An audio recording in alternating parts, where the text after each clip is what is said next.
If anxiety, stress, and overwhelm is keeping you stuck and struggling, and you'd like to start living with more daily calm, clarity, and confidence so that you could start achieving your dreams, then keep watching because you're going to love what I've got to share with you.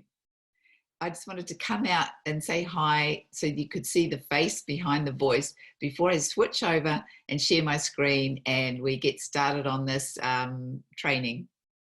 Welcome to How to Burst the Anxiety Bubble, what overthinking looks like. And overthinking is just one way that anxiety sort of manifests. It sometimes manifests in ways that we don't really always attribute to anxiety, like needing reassurance, lack of patience, trouble breathing, trouble concentrating, memory issues, avoidance.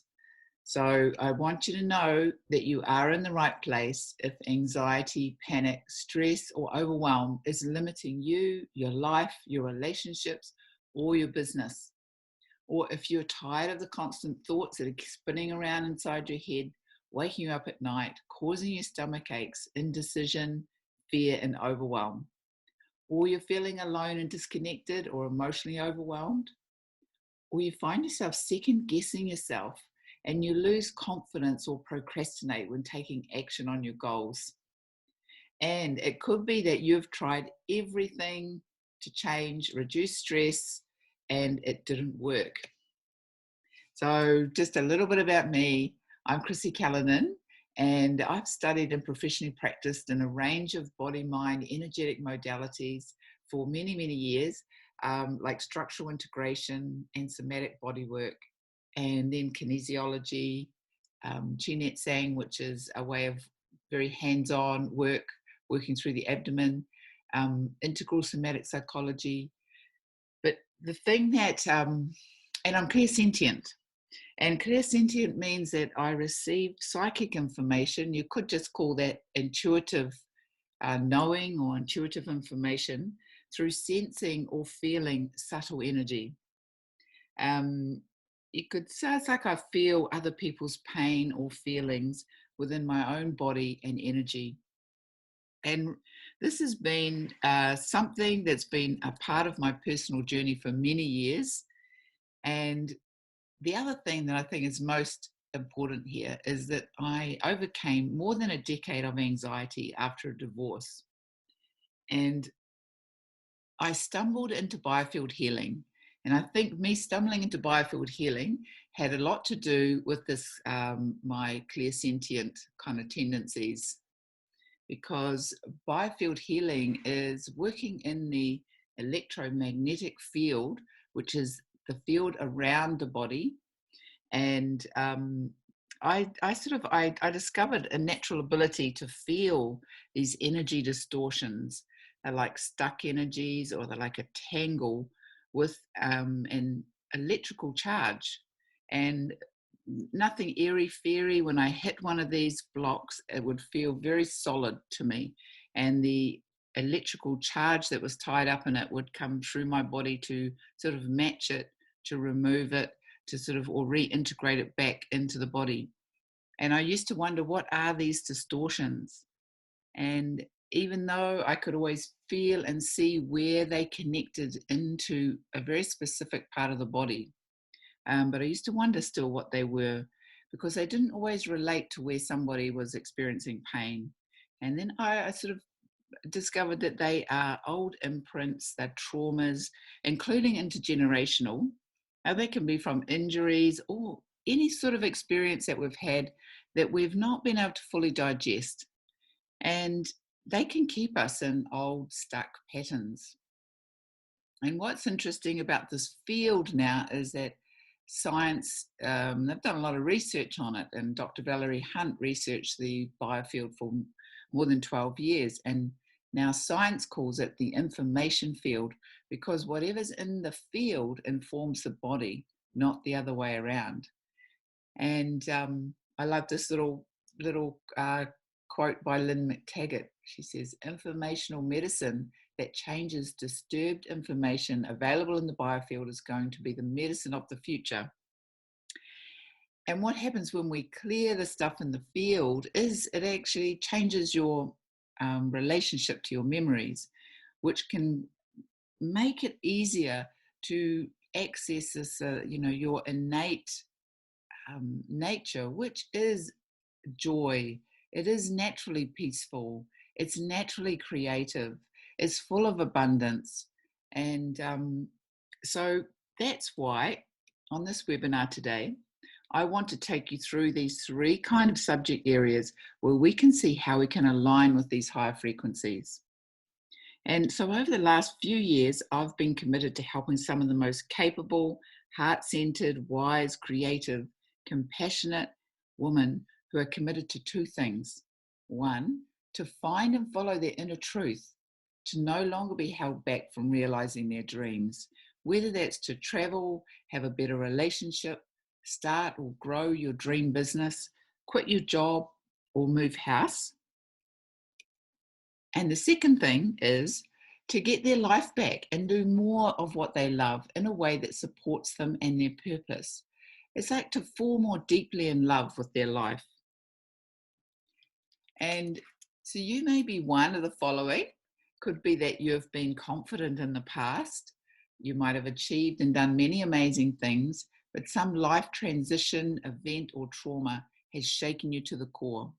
You've lost your confidence and anxiety has shrunk your world. Or it could be that you've always had a tendency to anxiety, uneasiness, easily stressed and overwhelmed. Or you kind of frequently find yourself stuck in repeating patterns. You lose confidence or procrastinate when taking action on your dreams. So my main premise of this webinar is I want you to know that there's nothing wrong with you.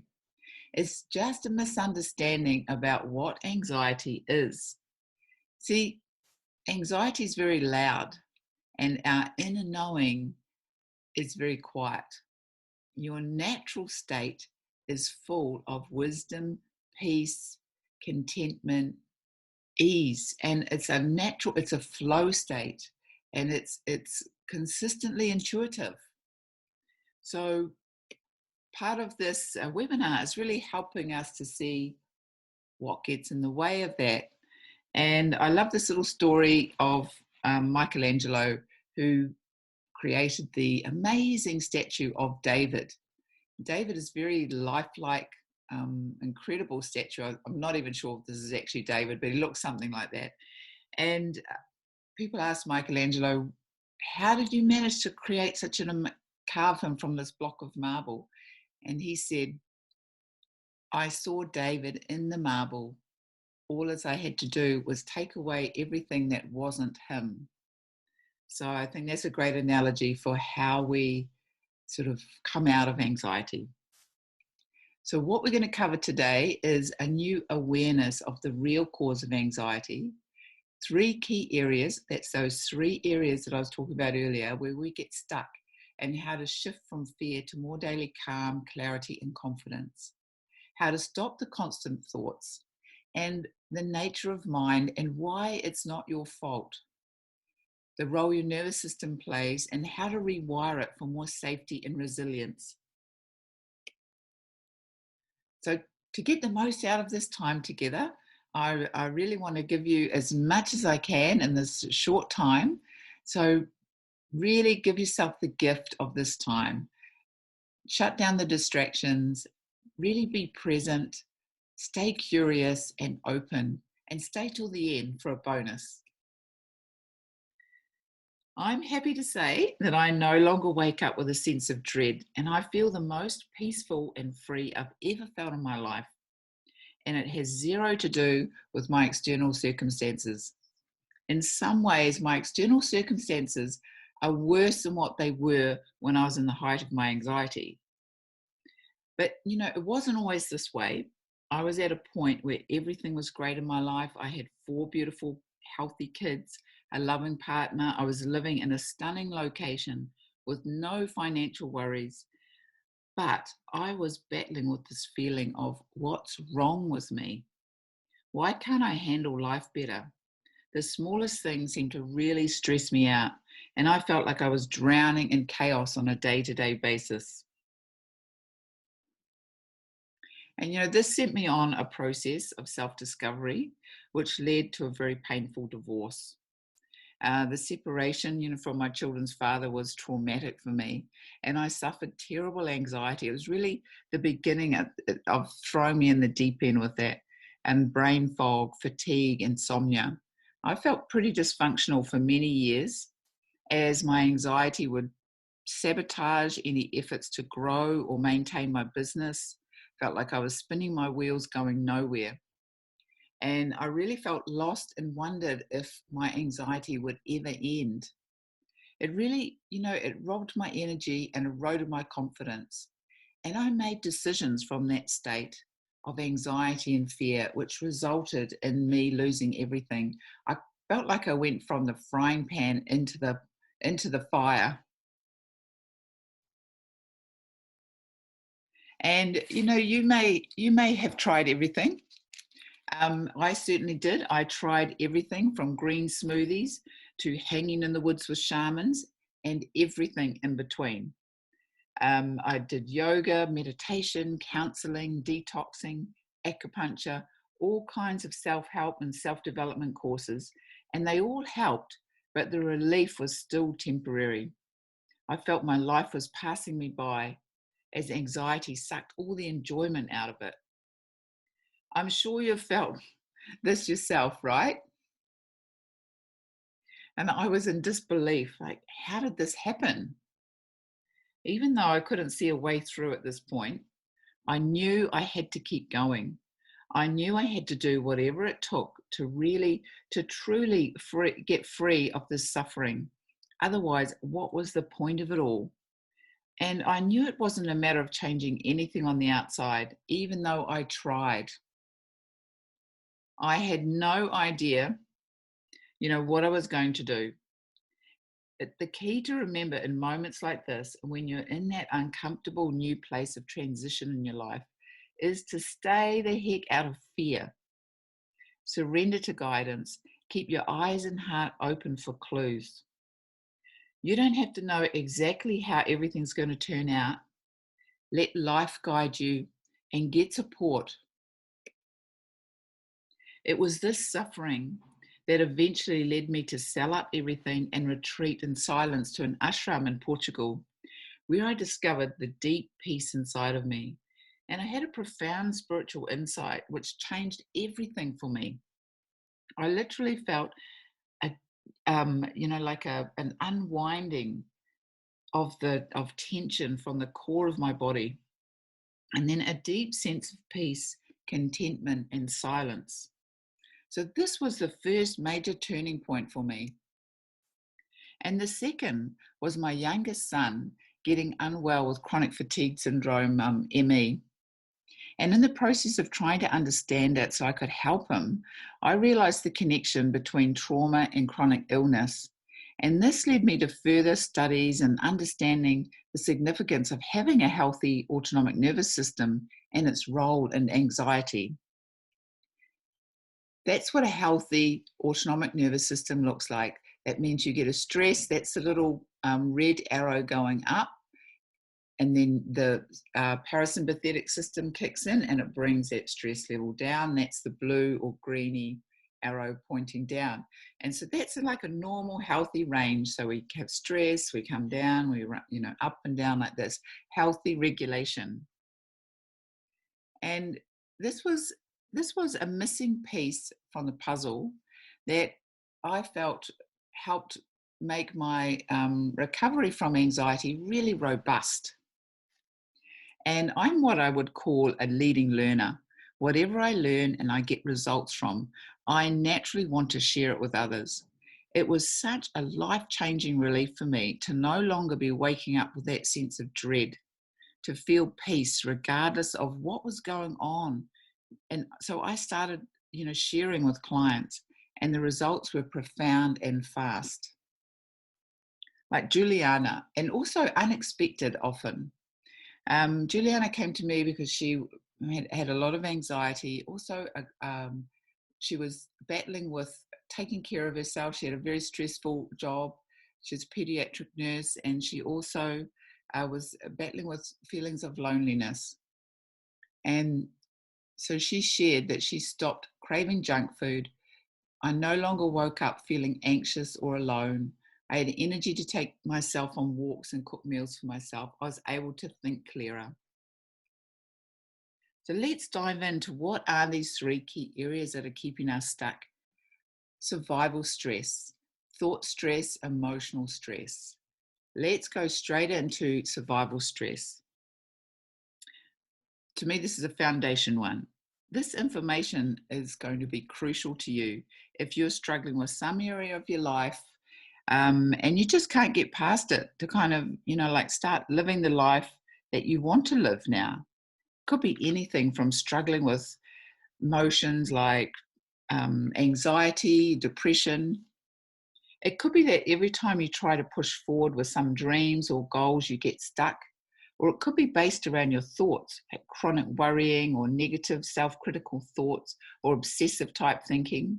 Or it might be that you're stuck repeating patterns and relationships that stop you getting the kind of relationship that you want.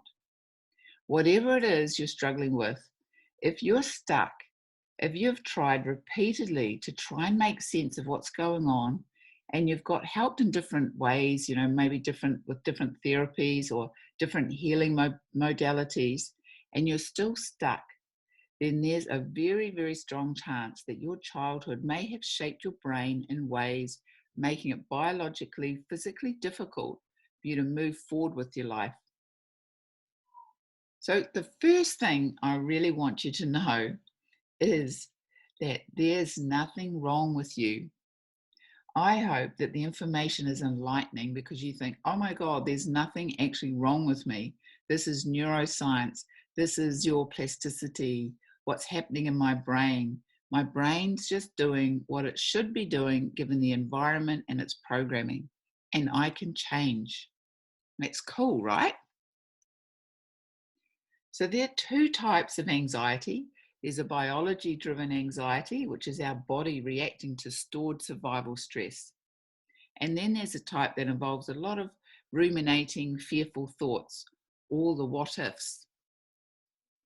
Now, there's these couple of brain structures.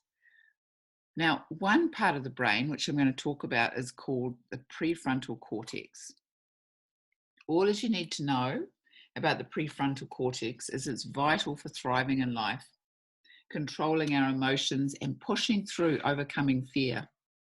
But this part of the brain is dependent on specific emotional and social input within the first few years of life to develop healthy connections and to grow and develop. So this social and emotional input that we need is called emotional attunement. Now, the attachment system is basically a system, it's the part of the brain called the amygdala. It's the emotional subconscious part of the brain. And the amygdala's job is to look for any kind of danger to our survival. So it scans our internal organs, it scans our thoughts, it scans our senses, it scans our tension in the body, it scans our environment. So, anything that we hear, see, feel, or smell could be dangerous to us.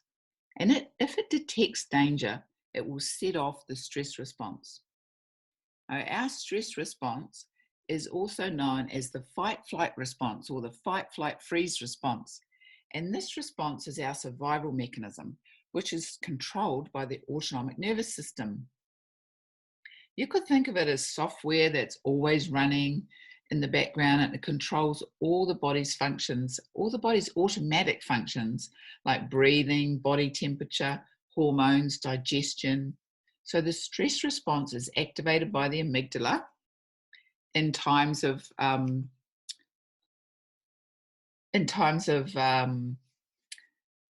stress, so then it causes a cascade of chemicals and sensations through our body to alert us to take action, to give us the energy and power and strength to attack if it's danger or to run away if we can't fight it. And it also has a complex system of putting us into a freeze state like death. If we can't run or we can't fight, all mammals have this. And when the stress response is activated, you'll know this when you've felt fear or anxiety or high stress. Your heart's racing, your breathing becomes rapid again, tingling, sweaty palms, the butterflies in the stomach. It's really uncomfortable for a reason. And this discomfort comes from chemicals. And what's happening is that the system is just getting energy to survive, to fight, flight, or freeze. So, what happens when a child has a need? It automatically sets off the stress response. And if the correct need is met, in that moment, stress response is turned down. So, this happens multiple times through the day. And what happens is when our emotional needs are consistently ignored, the baby experiences what you'd call toxic levels of stress. It prevents healthy development of the prefrontal cortex, part of the brain that's responsible for all our executive functions.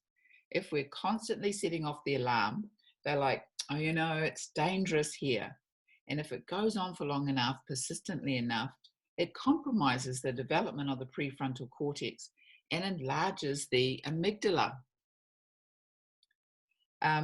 So that we have a hyperactive and hypervigilant fear radar.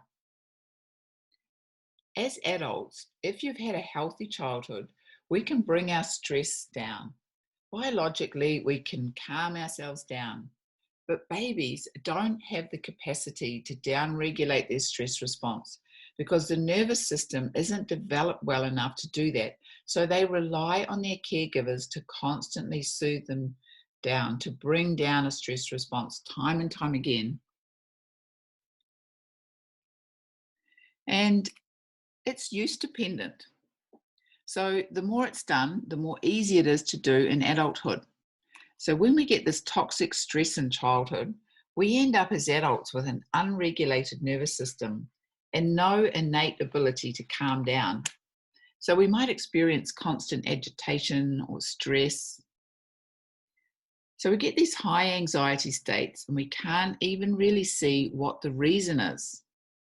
When the stress response is activated, there's an urge to run away or to fight. And if that's not available, then our only option is to go into freeze, like a collapse. But that energy of that's released from the stress response that cause, where there's that urge to run away or to fight, and we don't really know, we can't see any real threat. It creates like an over energy in the body. It's very hard to be with. So I've been talking a lot about the early years because this is why a lot of our issues happen. When in the first couple of years of life, we don't remember, we think we had a really good childhood. But when the amygdala becomes hyperactive or hypersensitive because it's been overused, and it sets us up for hypervigilance and anxiety as an adult or as a child. And if we didn't get this back and forth attunement, our nervous system doesn't learn how to regulate. So we end up with this dysregulated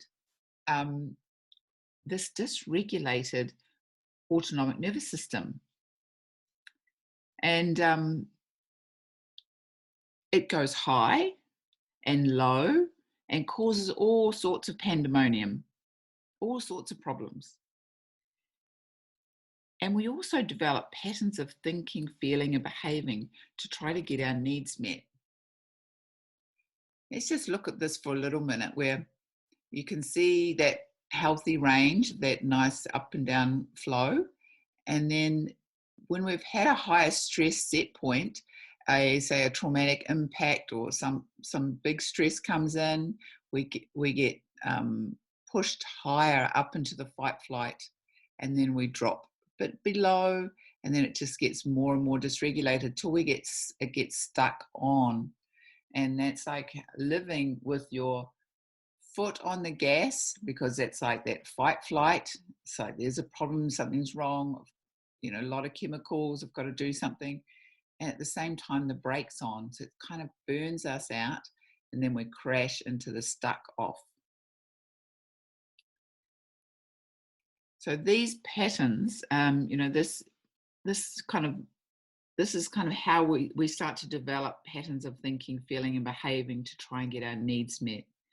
And these patterns, they play out through our lives. They become embedded in the subconscious automatic part of the brain. They impact the nervous system, and they make us vulnerable to anxiety, depression, addictions, self-sabotaging behaviors, and also these repetitive patterns in our life. So it's important to understand the underlying mechanism and learn different ways to regulate the nervous system. That, this is so foundational. Literally, you would not build a house on shaky foundations. So learning ways to help regulate the nervous system is foundational. And honestly, the way I use it is they're very, very simple, they're easy, they're things you can apply, they're not difficult. One of those ways is to simply bring attention to your body, to your sensations, to feel where your butt is being supported by the chair. Feel your feet on the ground. So your attention cannot be in two places at once. Just bring it to the body. Notice the sensations. Start to develop some sensation language, like, oh, I feel compression in my chest. I feel tightness around my heart. So let's move on to the second one, which is thought stress. And thought stress, the antidote to thought stress is self-inquiry to discover our natural state. Self-inquiry is one way of saying, what is not me? And you're shifting from a fixing mentality to more of a welcoming inquiry. So many of us have spent time suffering or, deep and painful thinking. And we believe that if we could just change our thoughts, things would be better. But it's not so much, because we've got 70,000 thoughts a day or so, and most of them are rubbish. So it's not so much about changing specific thoughts as it is realizing that your entire reality is an illusion, and seeing that for yourself will set you free. But what is our natural state, and how come we don't know it? Because thought obscures it. We believe our thoughts, we identify with them, we take them as personal. But the nature of all thought is that it's temporary and fleeting. The thoughts arise within you, but are not you. You are not your thoughts, because something is aware of them. Something is witnessing them. So the presence of a thought is not a problem. It's what you believe about them and how you relate to them that matters. All events are neutral, like losing money in the stock market, or sitting in traffic, or dealing with a breakup, or traveling, or meeting people, or what happens with our kids or at work, or our health. None of those things have any inherent meaning. Otherwise, everyone would have the same reaction to them, but they don't. It's the meaning that we give them. So when we believe our anxiety or pain is from an event or experience, our life can become limited, and as we try and avoid that experience. But the resistance and fear of it is what unwittingly keeps it going. And the truth that's not often talked about is a lot of self-help literature is aimed only at fixing your personality self, helping you present a better you to the world, or convince yourself that you're more confident, happy, or spiritual than you actually feel. I like the way Adyashanti calls that. He says it's like rearranging the deck chairs on the Titanic. So it's that kind of self-help literature aimed at only fixing your personality self.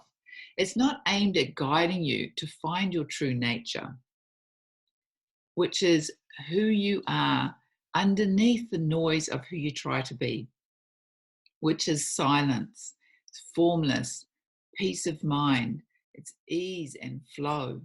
It's the infinite potential of the entire universe.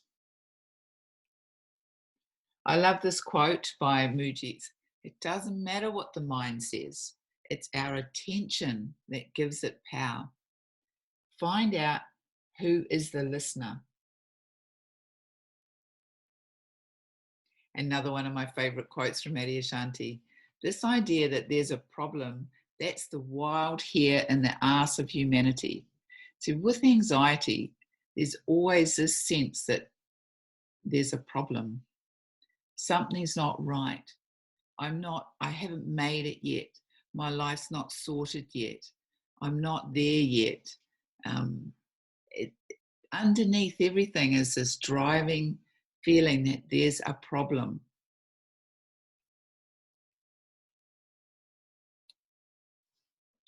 So to me personally, peace of mind is the highest goal. It's impossible for us to create the life of our dreams when we're full of fear, stress, and anxiety. Peace, peace of mind, out of that comes everything. Everything that's going to be of value to you. The frantic thought that you have in the middle of anxiety or at any time in your life, that's a clear sign that you're not in a good state of mind for making decisions. And another problem can be how stress gets accumulated in the body. For example, stress around paying bills or anxiety around making a decision, that can, get you stuck in your mind, going around and round trying to solve your problem. That disconnects you from what's really true for you or what's really going on and what you need, becomes a big block. So it's awareness that changes behavior. Knowledge may not. I'm sure many of you here have learnt many things and you've read many things, and in some way you might have a good understanding, but we know that's not enough.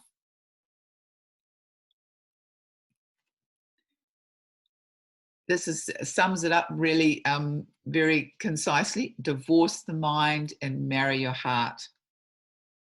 Heart to me is also another name for your natural state.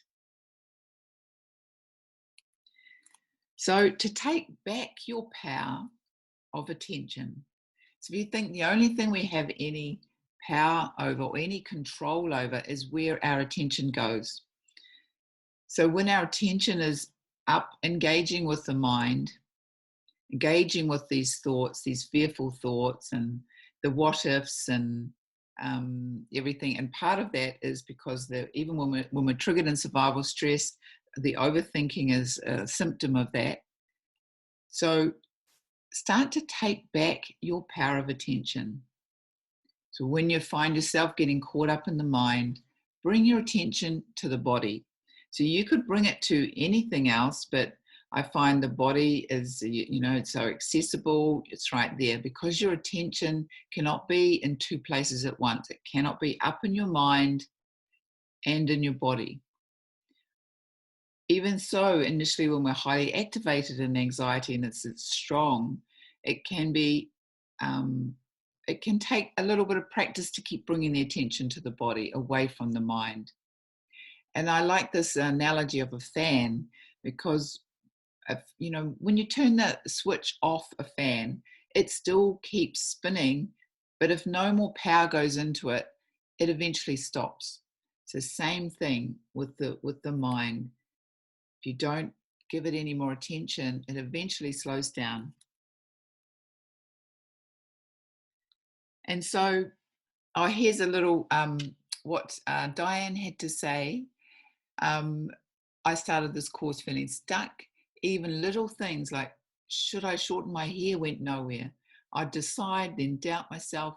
However, I am now finding myself getting in the flow. All of a sudden, what had been out of reach is possible and easy. So let's go to the emotional stress.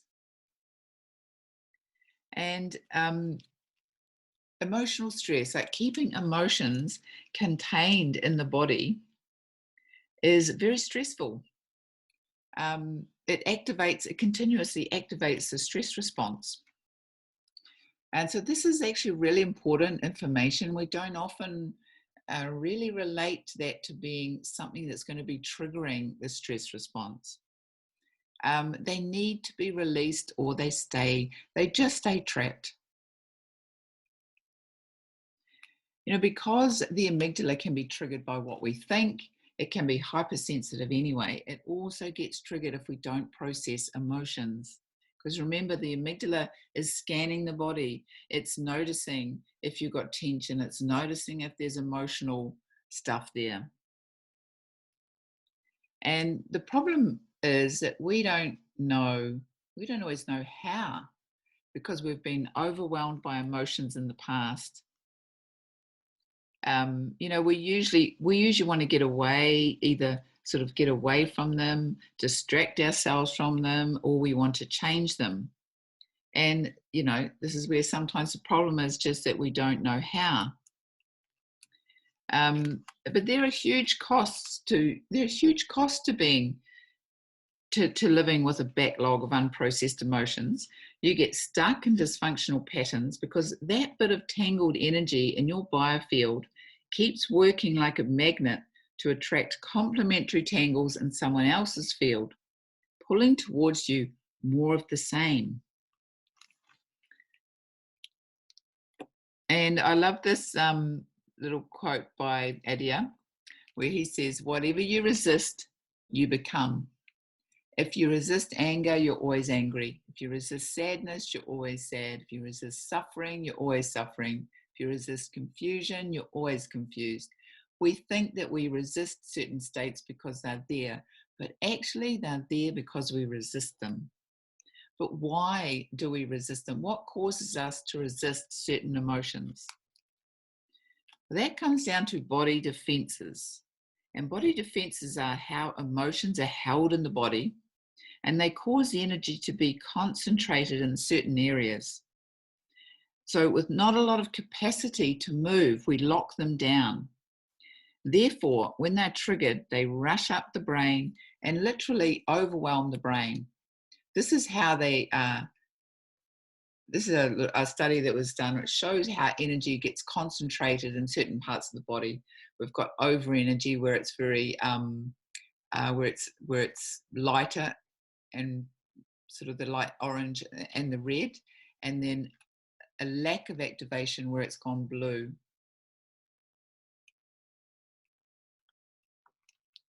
So they literally do. They don't have a lot of room to move, so they overwhelm the brain. That's when when you get all teary and you don't really know how you feel. We just don't feel good, and we don't know if we're sad or frustrated or angry. We just feel teary.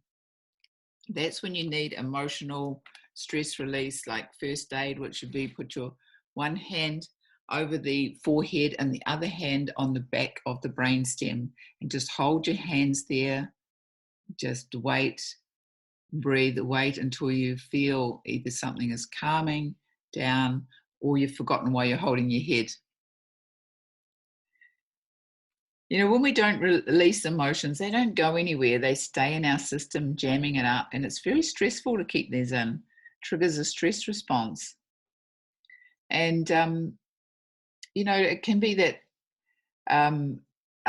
remember, a high stress response can be interpreted as anxiety. So things that don't worry other people, you're constantly worried, because when our stress response is set at a higher point, our thought processes constantly look for the danger. They're going like, it's got, I've got the stress going on, so there must be danger. Where is it? Where is it? And sure enough, the mind will always find it. Will always find something. So you've felt like this before, right?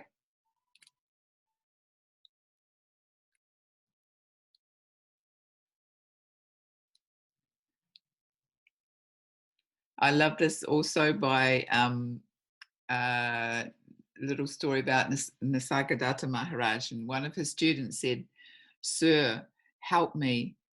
I'm experiencing suffering." And the Maharaj says, "No, you're not. you are suffering, you're experiencing.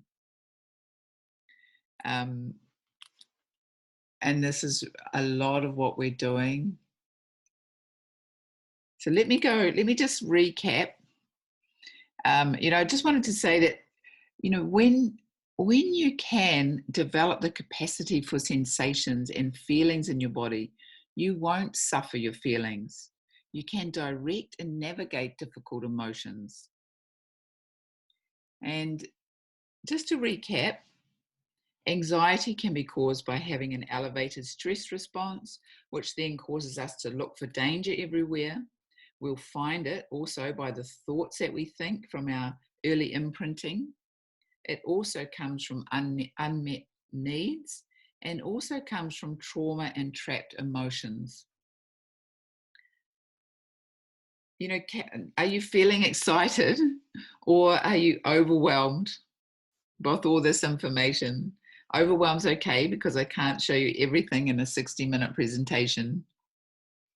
But I want to show you what is possible as we move out of these three areas are often highly connected, but different ways of working with each one of them. And this is where I found the power of this work. So when you come out of survival stress, then you get to choose what you want to do with your life without having to take your anxiety into account. There's freedom in that. Coming out of thought stress, awaken to a life of more peace, purpose, and vibrancy. Emotional stress, you are able to live more courageously and creatively. You just don't feel held back by that anymore. And so I want you to know that this is not just theory. This is a very real thing with very real outcomes. And so I just want to share the story of Kayleen. So meeting Kayleen, this is what Kayleen had to share, that I was in a black hole with zero confidence and a lot of anxiety. My world had shrunk and it was scary and claustrophobic.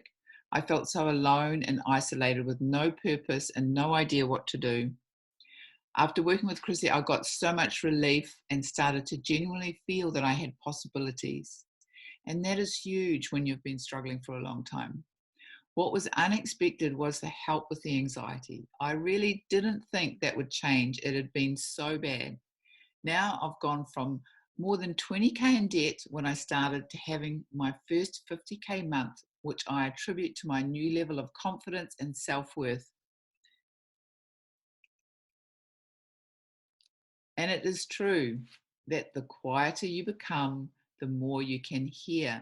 This is what's on the other side of the noise of anxiety, is that as we learn to settle that into sort of our ways out of it, then this, you could say the connection to our intuition, to that inner knowing, is much stronger and clearer, and you can hear it.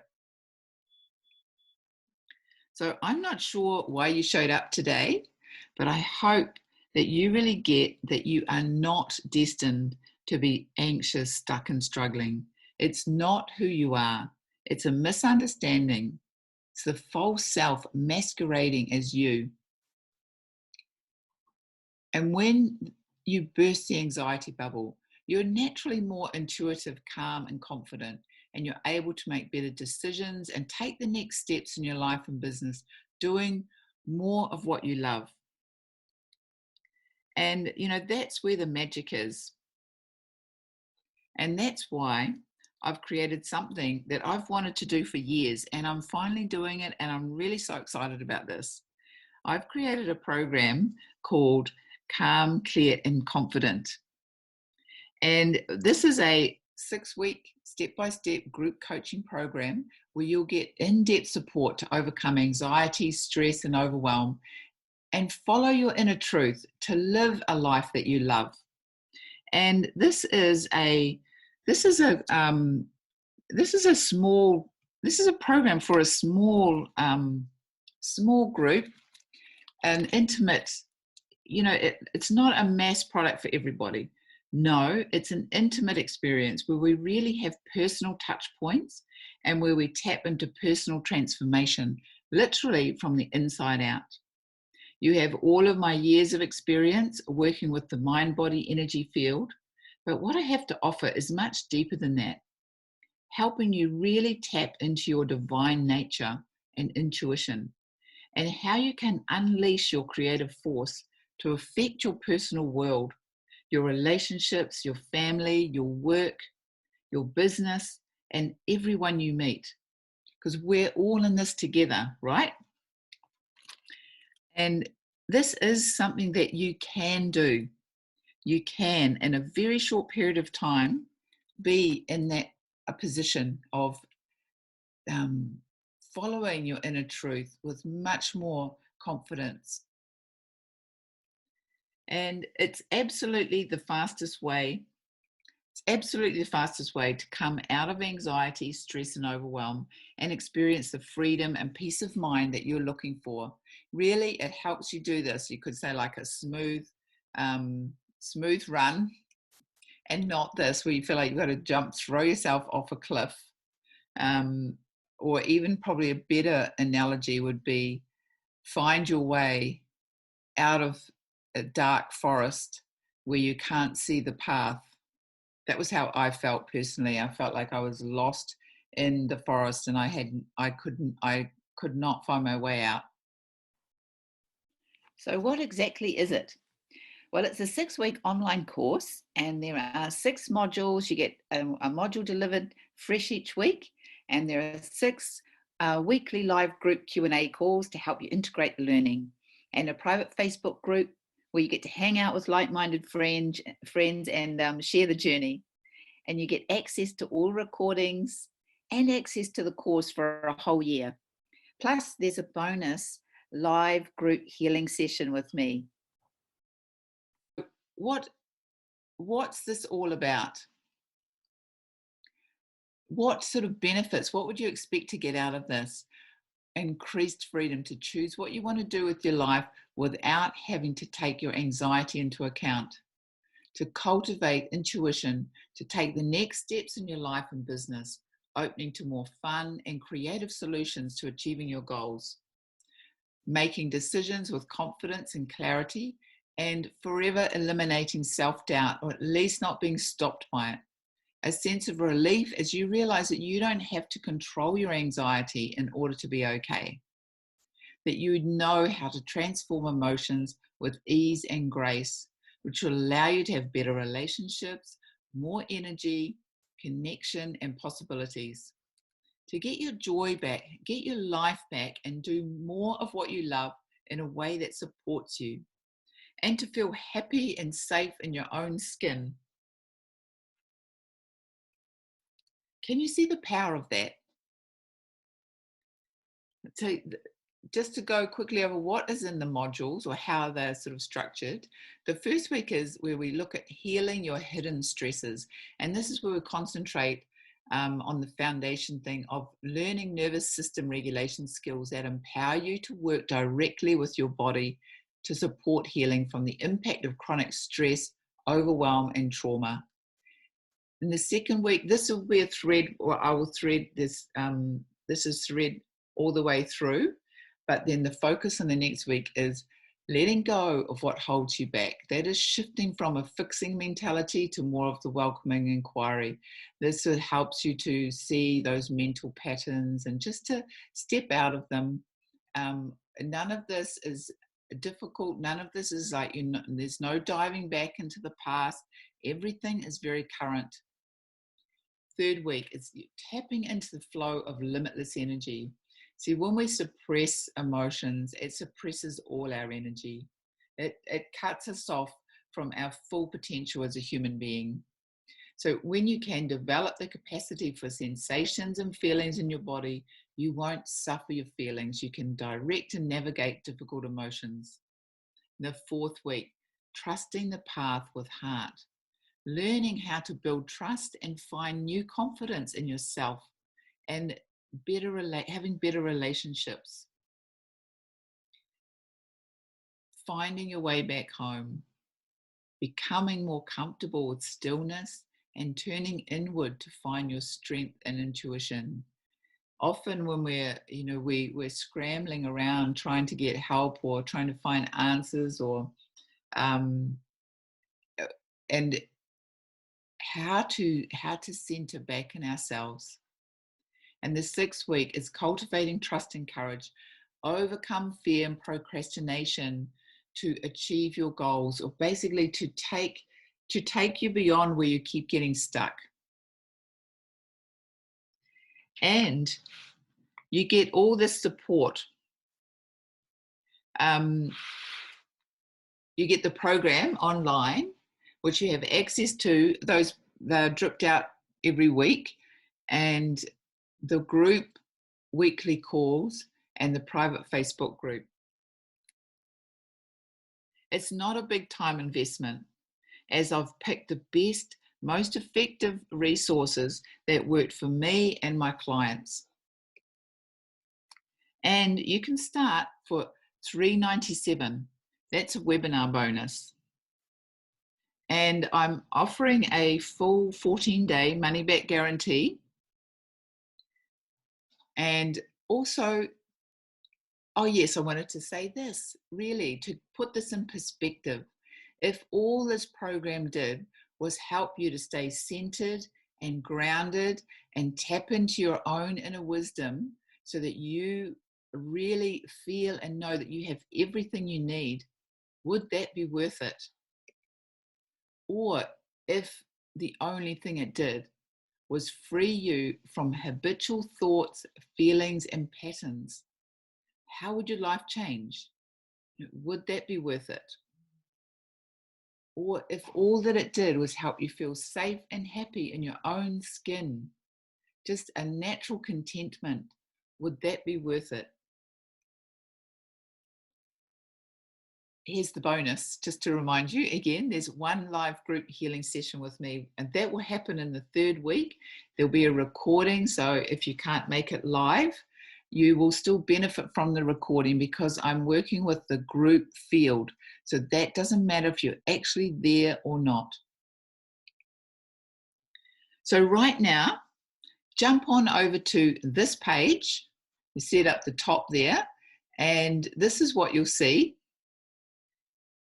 You'll see that this is the this is the order page, and it gives you a payment plan option 2. So you could click the link in chat, and I'll drop it in there, or just type this in. It's christinecallinan.podia.com/calm-clear-confident.